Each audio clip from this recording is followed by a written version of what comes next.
গণ অভ্যুত্থানের মুখে ক্ষমতাচ্যুত প্রধানমন্ত্রী শেখ হাসিনার সরকার ছাত্র জনতার আন্দোলনকে নৃশংসভাবে দমনে মানবাধিকার লঙ্ঘন করেছেন বলে জানিয়েছেন জাতিসংঘের মানবাধিকার হাইকমিশনার ভলকার তুর্ক। তিনি বলেন, গত সরকারের মদদে জুলাই অভ্যুত্থানে পরিকল্পিত হত্যাকাণ্ড হয়েছে।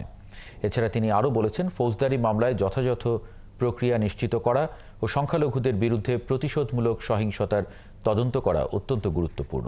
বিস্তারিত জানাচ্ছেন মাহফুজুর রহমান।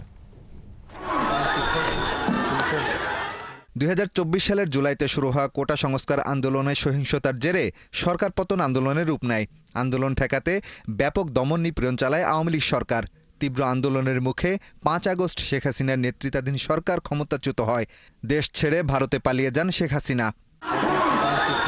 জুলাই হত্যাকাণ্ড নিয়ে জাতিসংঘের তদন্ত দল অনুসন্ধান চালায়। ১৩ ফেব্রুয়ারি সেই অনুসন্ধানের প্রতিবেদন প্রকাশ করে।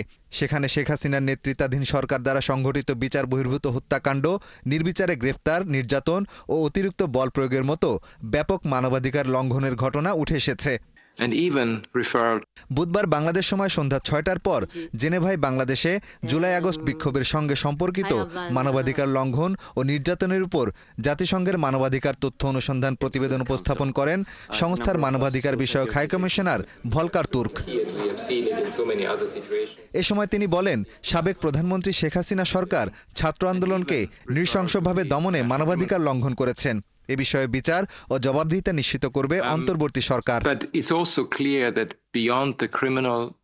গত বছর বাংলাদেশের সহিংসতায় এক ব্যাপক বিপর্যয়ের সম্মুখীন হয়।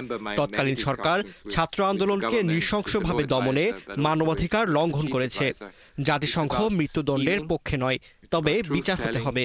জুলাই হত্যাকাণ্ডের বিচার ও জবাবদিহিতা নিশ্চিত করবে অন্তর্বর্তী সরকার। তুর্ক আরও বলেন, এখন একটি নতুন ভবিষ্যৎ পরিকল্পনা করছে। গুরুতর মানবাধিকার লঙ্ঘনের ঘটনা সম্পর্কে তাদের সাম্প্রতিক স্বাধীন তথ্য অনুসন্ধান প্রতিবেদন এক্ষেত্রে গুরুত্বপূর্ণ অবদান রাখবে। আমাদের সাম্প্রতিক স্বাধীন তথ্য অনুসন্ধান প্রতিবেদন বাংলাদেশের প্রকৃত ও বাস্তব চিত্র তুলে ধরায় এটি জবাবদিহিতা, ক্ষতিপূরণ এবং এই অবস্থা থেকে উত্তরণ সহ সংস্কারকে সমর্থন করবে। এছাড়া জাতিসংঘের প্রকাশিত প্রতিবেদনে বলা হয়েছে, বিক্ষোভ চলাকালে প্রায় ১৪০০ মানুষ নিহত হয়েছে, যাদের বেশিরভাগই মিলিটারি রাইফেল এবং প্রাণঘাতী মেটাল প্যালেটস লোড করা শটগানে নিহত হয়েছেন। কেউ কেউ আজীবনের জন্য কর্মক্ষমতা হারিয়েছেন। মাহফুজুর রহমান, ৭১।